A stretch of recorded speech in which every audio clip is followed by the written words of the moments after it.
this is the picture of the Hydra. I talked about the Hydra. This guy, you cut off its head and it grows back too. This is kind of what I want to get at here, how to build a superpower so that you can not only survive, but thrive amid difficult situations, short and long term.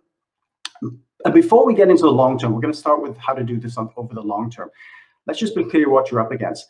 The first thing that's almost certain that we are going to enter a recession. If we're not in it already, we're going to enter it very, very shortly. All the signals suggest this. Now, you may look at this and say, well, you know what, the market's coming back. And it's true, they are. You know, the FTSE's making progress. The US markets are back, and some of them are even ahead of they were before. But I think there's some danger here. One thing is all the stimulus money that's going into the economy. We saw today the Bank of England putting another $100 billion into the economy. Some of that's going to make its way to the markets. But I think there's something else going on, and this is the Wile E. Coyote effect.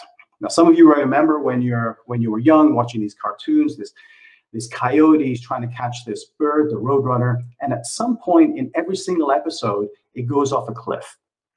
But instead of falling, the coyote kind of hangs on that cliff for much longer than it should before it falls. And I think that's quite likely what's happening today in our economy, that things are going along and we haven't seen the big dips yet. We're in this kind of Wile E. Coyote phase where he's hanging on in the air before dropping. So I think we're quite likely to go into recession. That's one thing that we have to deal with. Another one is a trust vacuum that's developed. I mean, ask yourselves, do you trust politicians today more or less than you did 6 months ago? Now, for most cases, it's less. And ask yourself the same question about international institutions, about corporations, about the scientific community. You know, we talk about listening to the science, but it turns out scientists don't agree either. And then, of course, the media.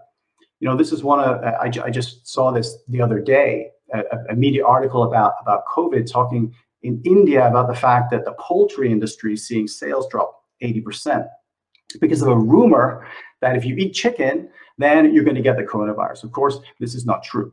This is fake news.